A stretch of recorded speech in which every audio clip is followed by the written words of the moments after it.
For the next 3 sessions, I'm going to be talking about the 1850s, starting with a major political crisis surrounding California's statehood, followed by an overview of life in the South, focusing specifically on how the institution of slavery had evolved in the previous 200 years. The 1950s opens up in the midst of a major political controversy. And this is the debate over California's statehood. And if you remember from the previous session, we're discussing how California, as part of one of these territories that the United States gained as a result of the Mexican War, was trying to become a state. As a result of the gold rush, numerous people flocked to California. A rapid increase in the population there enabled California to qualify for statehood in a much shorter space of time than was normal for other states. Keep in mind the path to statehood usually involved quite a few years of territorial status, followed by an increase in population wherein they could draft a constitution and apply for statehood. Well, California is going to go through this process literally overnight. From the time California was acquired as a territory in the United States to the time they submit their petition for statehood is not even a whole year. So this is going to be a situation that forces Congress to deal with this issue of slavery in the territories right away. Congress is still debating what to do with these territories that they gained from Mexico as a result of the Mexican War, and all of a sudden California's petition for statehood arrives in Congress, and they now have to address this issue right now. They don't have time to wait or come up with a plan. They've got to deal with it right now.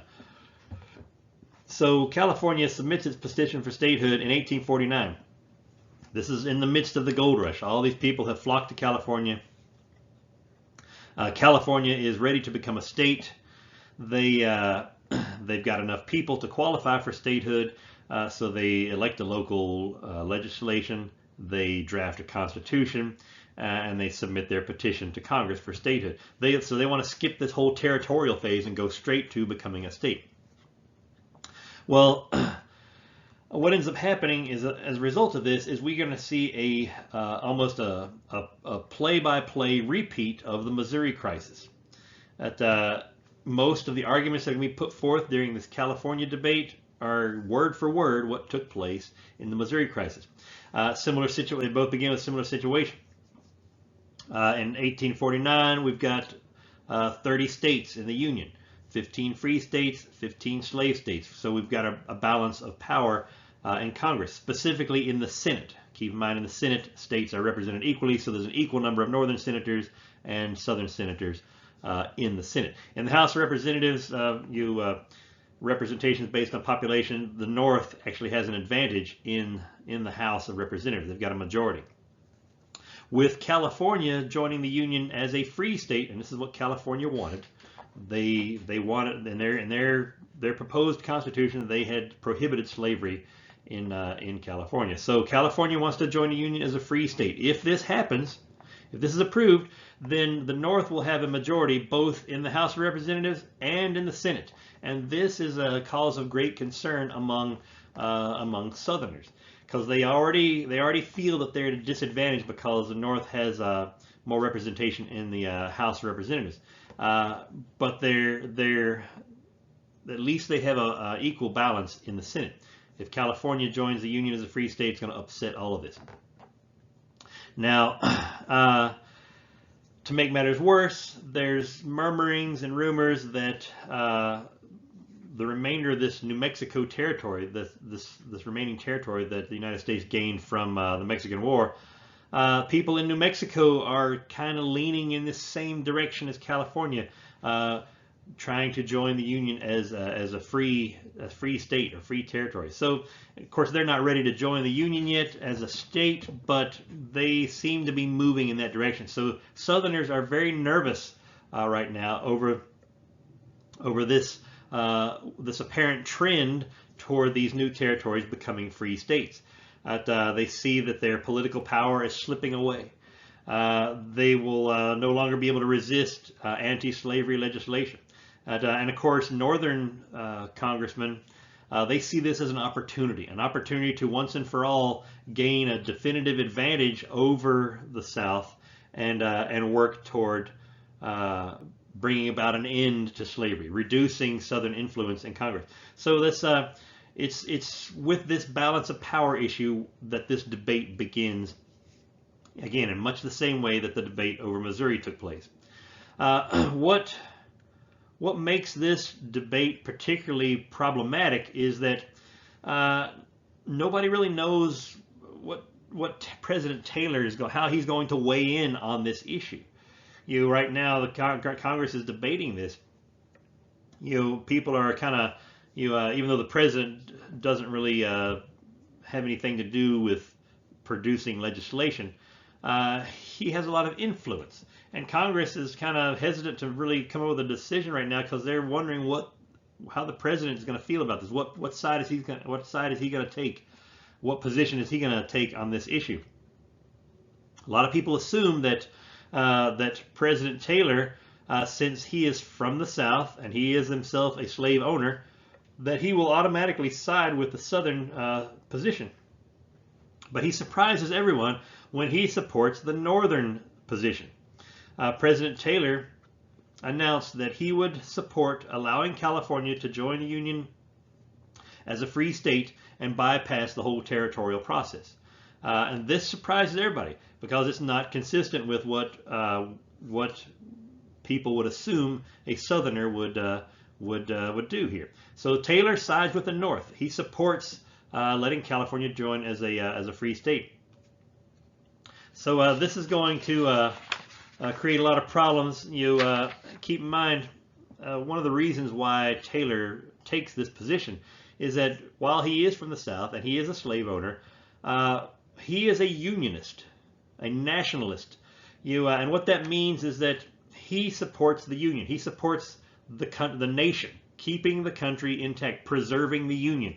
And we'll use this term unionist again several times in the next couple weeks as we describe how some of these people take positions on these issues. They believe, Taylor, like many others that will follow him, he believes that preserving the Union is more important than preserving the expansion of slavery. Taylor is not against slavery. He's not against the expansion of slavery, but he's against anything that threatens to tear down the Union. So it's all about priorities. He supports the South, he supports slavery, but he is more determined to support the Union over these other issues. His main priority is preserving the Union. So he's a nationalist, a unionist. He believes in keeping the nation together. And this is important because this is going to create a problem for the South. John C. Calhoun, speaking on behalf of the South, is going to use this as an opportunity to try to build Southern unity. A lot of people in the South now see Taylor as kind of a betrayer. He's turned against the South. He's a Northern sympathizer, and this kind of invigorates the Southern argument in that this talk of secession now becomes popular again. So Calhoun, speaking on behalf of the South, is urging unity. He basically sees this move by Taylor. If we don't do something to protect the institution of slavery here, then it threatens its very existence. So basically, if we allow these Western territories to become free states, then basically it will isolate slavery in a small corner of the United States in the Southeast. And that will almost certainly lead to its eventual demise. So Calhoun is urging unity here. If the South is to protect this institution of slavery, they must do it in unison. It can't just be South Carolina on its own. Calhoun is urging unity here, and he puts secession on the table. This is an option. If we can't protect our rights as states to determine the issue of slavery on our own, then we will use secession as a means of protecting those rights. So, and of course, this kind of ties back to the nullification crisis in the early 1830s. If you remember that a few weeks ago, South Carolina kind of stood alone in that nullification crisis. When they threatened secession back in the early 1830s, none of the other southern states were really with them on this. So Calhoun, this is one of the reasons Calhoun is urging Southern unity. You set aside your political party differences and so forth, and focus on unifying in one single Southern voice. So this is where we are right now in terms of the situation. Once Calhoun starts threatening secession, Taylor weighs in again. Taylor, of course, had already said he supported the Northern position on this in terms of California status. But once Calhoun starts threatening secession, Taylor weighs in again and basically says that if the South seriously moves forward on this secession, that Taylor, as president, will use every means at his disposal to prevent any attempt at secession. Taylor is kind of like, this is not a country club. You can't just quit and resign and go on your way. America is a union of states, and membership is permanent. So Taylor takes a very hard stand here against Calhoun and this idea of secession, in much the same way that Andrew Jackson took a position regarding South Carolina and secession during the 1830s. So Taylor here is kind of acting consistently with a precedent that Andrew Jackson had established years earlier. It's in the midst of this crisis, as this debate over California reaches crisis proportions. Once again, Henry Clay is going to step forward and attempt to offer up a compromise. Now, in 1850, Clay is an old man. He's over. This is Clay here in the middle. Clay is over 70 years old and diminishing health. He's nearing the end of his career, and as like him, Calhoun and Daniel Webster and all these congressional leaders who have been at the center of influence and power in Congress for the past generation. A lot of these men are getting on in years, and this is kind of going to be their last moment in the spotlight. So Clay here is now kind of in his last moments here, once again trying to offer some sort of a peaceful resolution in a crisis, as he had so many times in the past. What he proposes is that the 5-part compromise. And this is kind of a big deal. It's a package. It's an all or nothing thing. All 5 of these things are rolled into one single bill. He proposes that California be allowed to join the Union as a free state. That's what they want. Just like we did with Missouri. California wants to be a free state. Let them join the Union as a free state. That's what they want. Regarding the status of slavery in the rest of those Southwest territories, leave that up to popular sovereignty. Remember this idea originally proposed by Lewis Cass in the 48 presidential campaign. Popular sovereignty means that the people living in those territories will decide for themselves what the status of slavery is going to be. Is slavery going to be permitted? Is it going to be prohibited? That'll be left up to the people living in those states. So all the people moving into these Southwest territories, they will decide the status of slavery, not the federal government. He also suggests, as part of this proposal, that Texas, the border of Texas, be adjusted somewhat. Texas basically will give up a little bit of land, readjust their border, and in exchange for that, the United States government will assume some of Texas's debt. This is kind of a small little piece here, but it basically just kind of cleans up the map a little bit. And when we look at that map here, basically we see here that, of course, California be allowed to join as a free state, and the popular sovereignty that Clay is suggesting only applies to these remaining territories in the Southwest, this Utah territory and the New Mexico territory. All of this was gained from Mexico during the Mexican War. So Clay says, leave the status of slavery in these Southwest territories up to popular sovereignty. And then, of course, here we see how the border of Texas has been polished up a little bit here. Looks like it does today. In exchange for this border adjustment, the federal government will assume Texas's debts, and that'll kind of benefit Texas in a big way. And of course, it'll allow a little bit more territory for this Southwest Territory. So this is basically the big pieces of this 1850 compromise is at least what it looks like on the map. The final two pieces of this package, and these are both of these pieces. This are intended to kind of placate both sides of this debate. The slave trade will be abolished in Washington, D.C. Now, he's not suggesting that the institution of slavery be abolished in Washington, D.C. Just the buying and selling of slaves be eliminated in the nation's capital. So this is more of just a token. It's not going to be that big of a deal. It's just kind of a token gesture to appease Northern congressmen who are representing a lot of abolitionists at the time. So this is just kind of a token little gesture to those abolitionists.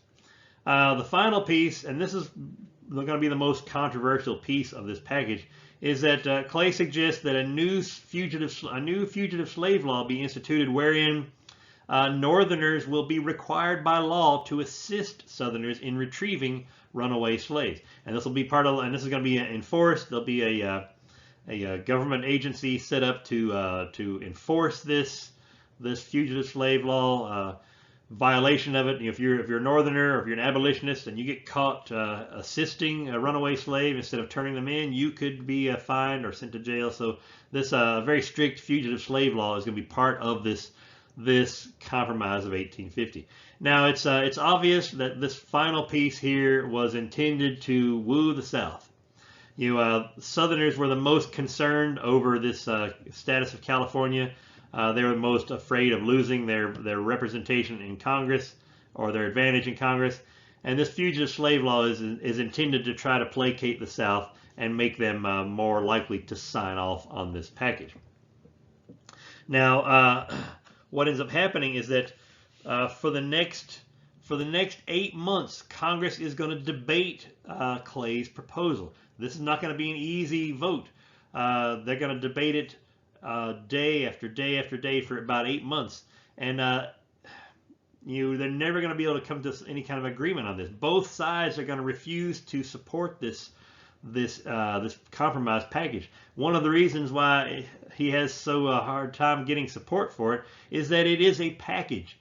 All 5 of these things are part of the same package. So if you're going to vote on Clay's compromise, it's all or nothing, yes or no, for the whole entire package. And this is a problem for a lot of people, because a lot of people in Congress, say Northerners, they support the idea of allowing California as a free state, but they cannot in good conscience vote to support this fugitive slave law. A lot of people in the South think this fugitive slave law is great, but they don't want to see the slave trade abolished in Washington, D.C. They don't want to see California join the Union as a free state. So individual congressmen are unable to vote their conscience here because it's an all or nothing package. And this creates a problem. This is one of the reasons why it's going to be debated for so many months. In fact, all of the congressional leaders will weigh in on this debate. Of course, we already talked about Clay's the one who proposed the bill. Calhoun has already voiced his opposition to this bill and suggested that secession is the best option for the South. But Daniel Webster and some other the congressional old guard are going to weigh in on this. So we're going to hear all the voices of all the congressional leaders are going to get involved with this, not just one or two members. What ends up happening, though, is when Calhoun voices his opposition to this bill, keep in mind Calhoun is an old man just like Henry Clay, and Calhoun at the time was dying of tuberculosis, and he's not even able to get up in front of Congress to deliver his speech. He has to get somebody else to do it. But in the speech, Calhoun argues that the North should yield completely on every one of these points, and that to do anything other than that would be a direct and open threat to Southern rights. Basically, Calhoun is suggesting that unless Congress and the Northern states can guarantee the rights of slave owners in the West, then the South will have no choice but to secede from the Union. And this is a pretty brazen threat. Basically, he's threatening secession if the South doesn't get their way in terms of having slavery protected in these Western territories. So what ends up happening, though, is that Calhoun, like I say, he's sick, he's old, he dies within a few weeks of this his speech in Congress. And what ends up happening is that Calhoun will be replaced in the Senate by a fellow South Carolina guy named Robert Barnwell Rhett. And we met Rhett back during the nullification crisis. Rhett is a radical states' rights proponent. He's a member of the South Carolina state government at the time. He's going to take Calhoun's place in the U.S. Senate when Calhoun dies. Rhett will echo everything that Calhoun had previously said, rejecting Clay's proposal and calling for immediate secession. Keep in mind, Rhett was always a little bit more radical than Calhoun, so Rhett has been basically looking for an excuse for secession for many years, ever since that whole nullification crisis 20 years earlier. So Rhett says, secede now. South Carolina and the South should secede from the Union in order to protect their rights. And this has a lot of support across the South. Calhoun had been very successful in terms of generating quite a bit of Southern unity with regard to this issue. And what's going to happen is that in the process of this debate, we're going to see in the background a lot of Southern rights societies being formed, and they're kind of reminiscent of the old Sons of Liberty during the American Revolution. But what's going to happen is that these Southern rights societies are going to call a conference in Nashville, Tennessee. They're going to have a special conference to meet just to discuss what their next move is, basically. So all the Southern states will send representatives to this Nashville conference. And of course, this is taking place in the midst of this congressional debate that's taking place in Washington, D.C. So this is all happening at the same time. While Congress is debating this issue in Washington, Southern representatives are meeting in Nashville at this Nashville conference to discuss what their next move is. Again, they're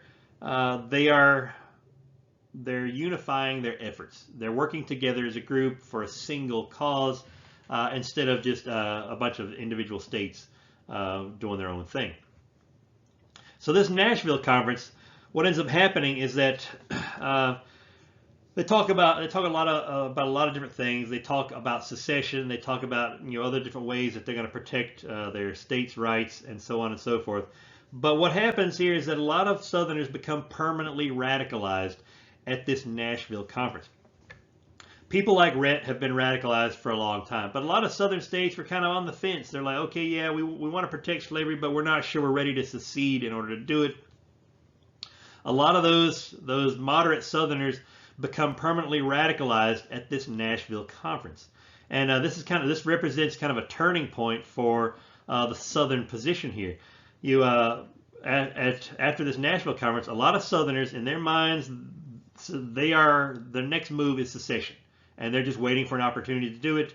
They're going to try and get that process started as soon as they possibly can. But not everyone in this Nashville conference becomes a radical. There's still a significant number of Southerners who are in the moderate position here. They're like, okay, yeah, we want to protect slavery, and we agree that secession might be an option, but let's wait and see what Congress decides on California before we go pulling the trigger on a radical move like secession. So Southerners meeting in this Nashville conference, this is kind of a turning point for a lot of them. They become permanently radicalized after this conference.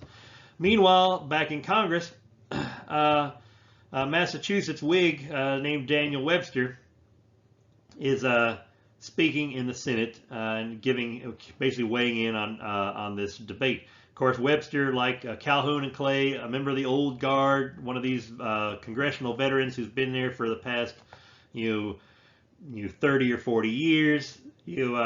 well respected, one of the more influential voices in the Senate.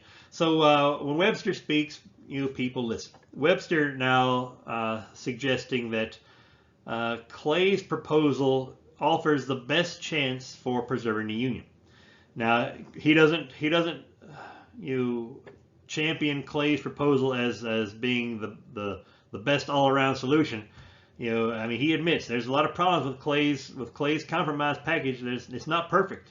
There's problems, there's issues, but if our goal is to preserve the Union, to keep the Union together, then Clay's compromise is the best possible way of doing that. And what ends up happening too is that a lot of these moderate Southerners, people who came away from Nashville still with a moderate outlook here, moderate Southerners are reassured by this. They know that, okay, well, yeah, there are some Northerners who are in support of some kind of compromise. Because a lot of Southerners still supported the idea of compromise. They wanted to find a way to preserve the Union. They even though they were Southerners and they benefited from slavery, they still, like President Taylor, they were Unionists. They wanted to preserve the Union, and they are reassured by Webster's speech here, focusing on preserving the Union. However, just like in the South, where there's people now that are very radical, people like Robert Rhett, there are radicals in the North as well. And a lot of these radical Northerners are outraged by Webster's speech. They see Webster, who is of course himself a Northerner, they see him as a betrayer. He's just sold out to the influence of the slave states. He betrayed the cause of freedom and the abolitionist movement. They want slavery to end right now. They don't want it to expand at all, not even just a little bit. They don't support the idea of popular sovereignty, and of course they're completely appalled at this fugitive slave law. So these radical Northerners are angry at Webster for suggesting that they support Clay's proposal. Finally, we've got our people like Rhett voicing the Southern perspective, Webster kind of voicing the Northern majority perspective here. William Seward from New York, he's going to basically be the big voice of the radical Northerners. Seward was an abolitionist. It was his goal to bring about the end of slavery completely and without exception, without any kind of compromise.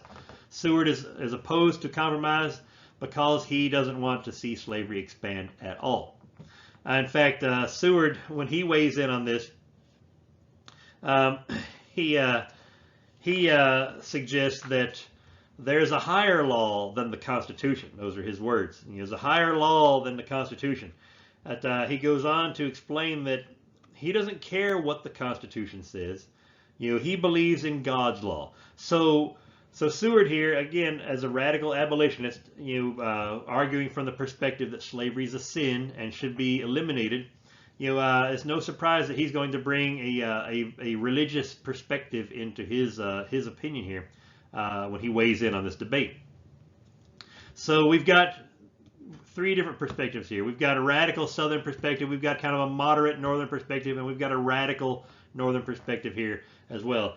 So as you can see, this is the reason why this debate rages on for so many months, is that there's very few people in the middle arguing for compromise.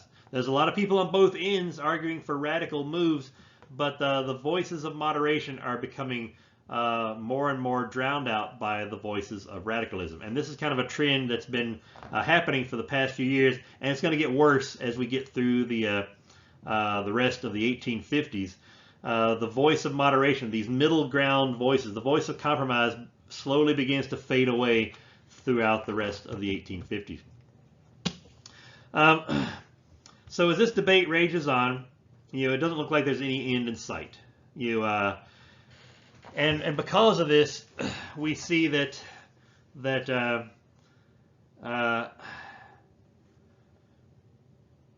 it's not really going anywhere. Because of all the radicalism, because of the radical voices, because of the voice of moderation being drowned out, the whole process begins to stall. And one of the reasons that it bogs down is that a lot of people are hesitant to really weigh in on this because they're not really sure what the president is going to do. If we do a compromise, is the president going to support it? Is he going to veto it? What's the deal here?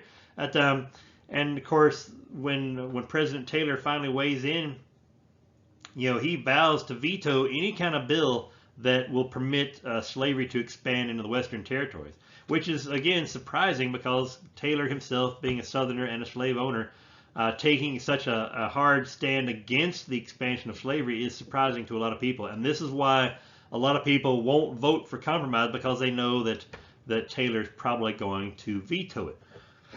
So even though they haven't sent the bill to Taylor's office yet, they know that he's probably going to veto any kind of compromise bill. So this is why it just drags on for month after month after month. Well, things are going to change in the spring and summer of 1850. After several months of debate, we're going to see finally a break here, and some things are going to start to move forward. And then what ends up happening basically is that, of course, Calhoun has already died. Calhoun, an old, sick old man, he dies. Clay at this point is physically, emotionally exhausted as a result of this debate. His final attempt to try and see the nation through one more major crisis, it just doesn't work out for him, and he finally quits. Basically, he announces that he's retiring from politics, and it's he can't take it anymore. He lacks the motivation and the strength to deal with this type of intense debate at his age and in his health. So Clay taps out. He goes home back to Kentucky, and he's like, okay, I hope you guys figure it out, but I'm out of here. And of course, in July of 1850, President Taylor dies suddenly, unexpectedly, as a result of some complications from a stomach ailment. So Taylor is out of the picture. Taylor was one of the big obstacles to compromise. He had already refused to sign any kind of compromise bill. With Taylor dead now, it opens the door to a fresh opportunity for compromise. When Vice President Millard Fillmore assumes the presidency after Taylor's death, one of the first things that Fillmore does, incidentally, Fillmore is he's from New York. He's a Whig. He's a big supporter of compromise. Millard Fillmore was a close associate of Henry Clay. He believed a lot, as Clay did, that the best chance of preserving the Union was this compromise package. So as soon as Fillmore takes office, he makes it clear to Congress, hey, Congress, you bring me a bill that says compromise, and I'll sign it. So he makes it very clear to Congress that he supports compromise and that he's ready to move forward as soon as Congress has a bill ready. Well, that's fine, but most of our senior leadership in Congress is gone now, with the exception of Daniel Webster. Clay and Calhoun are our biggest voices in congressional leadership. They're gone.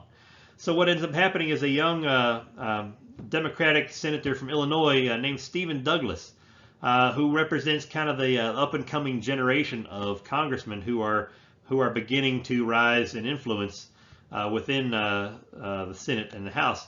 Douglas steps forward to assume some leadership in this crisis.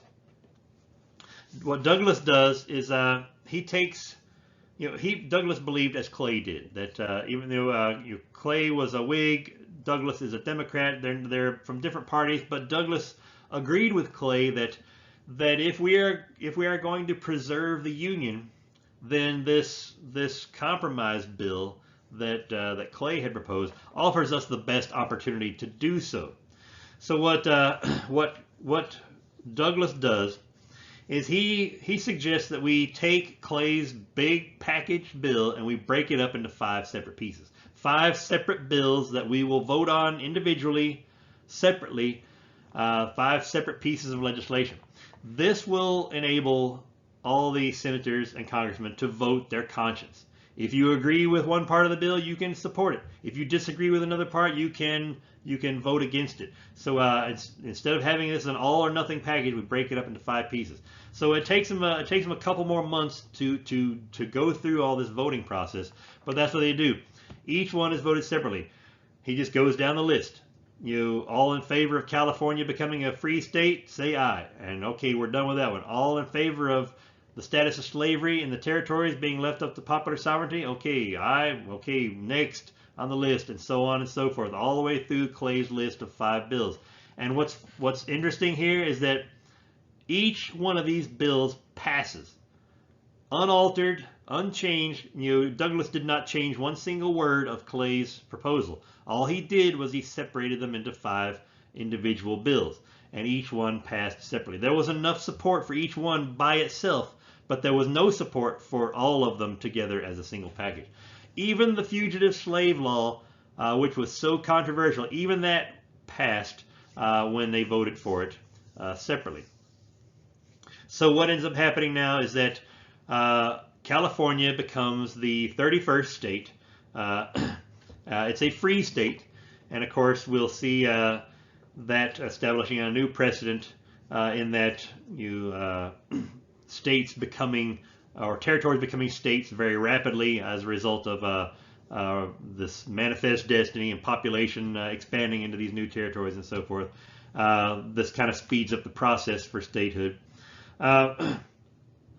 All those remaining lands that the U.S. received from Mexico will be divided into 2 territories: the Utah territory and the New Mexico territory, and the status of slavery in each of those territories will be left up to popular sovereignty. Now, again, this doesn't apply to all of the West, just to those territories remaining out of that land that the U.S. received from Mexico. The rest of the Louisiana Purchase territory, that's a whole other issue, and we'll get into that later on down the road. But for now, this popular sovereignty just applies to these Southwest territories. And of course, the most controversial part, they did abolish the slave trade in Washington, D.C. Now, they didn't abolish slavery, just the slave trade. So if you're a slave owner and you live in Washington, D.C., or if you travel to Washington, D.C., you can have your slaves with you. You can own slaves in the nation's capital. You just cannot buy or sell slaves in the nation's capital. And this fugitive slave law, this is going to be the big one. This in and of itself is probably the single most controversial law passed during this whole time period. Fugitive slave law now, it is you are, as a northerner, you are required, or any citizen, northerner, southerner, anybody, it doesn't matter, you are required by law to assist authorities, law enforcement, in tracking down and retrieving runaway slaves. So if you're a northern abolitionist, this fugitive slave law is the exact opposite of everything you believe in. You can't help slaves escape anymore. You have to help capture them and then turn them over to the authorities. This is going to create a lot of problems in the North, and we'll get into that in the next session. We talk about some of the ways that Northerners will resist this fugitive slave law in terms of pushing back against it.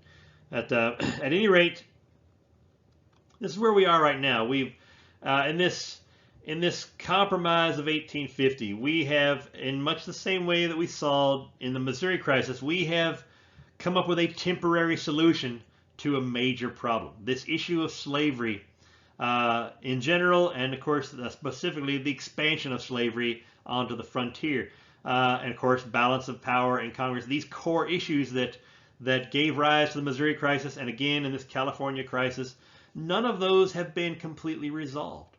The underlying issues are still there. This compromise of 1850, all it does is it provides a temporary fix, a temporary solution. It gets both sides to agree on something so that the nation can move forward intact, keeping the Union preserved. At this point, is kind of the main priority. In terms of how we actually address the issue of slavery, we haven't come up with a solution that everybody can agree on. But we can at least agree that we want to preserve the Union. And at least temporarily, both North and South can agree on this one point. In fact, this is the point that Henry Clay made in the very beginning of this crisis, as he offered as he initially introduced his compromise. He said, "Yeah, in this room there are Northerners here, there are Southerners here, and we are divided by differing opinions and perspectives on many different things. But the one thing that we should all be able to agree on is the preservation of the Union. Is more important than a lot of our sectional differences and disputes. And for the most part, with the exception of a few radical voices, most of the members of Congress tend to support this idea for now.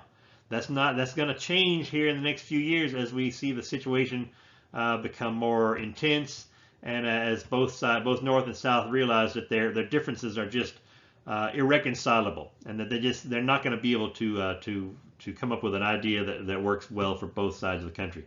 But for now, at least, the dust settles, and the nation is able to move forward beyond this crisis, just the same way they did with the Missouri crisis.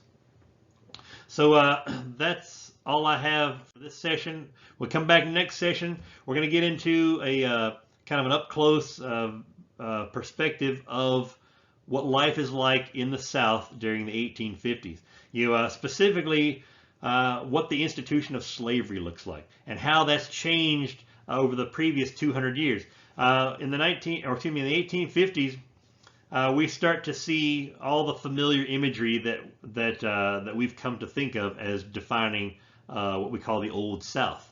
And this is what you've seen in the TV shows and the movies and popular culture representations of the Old South.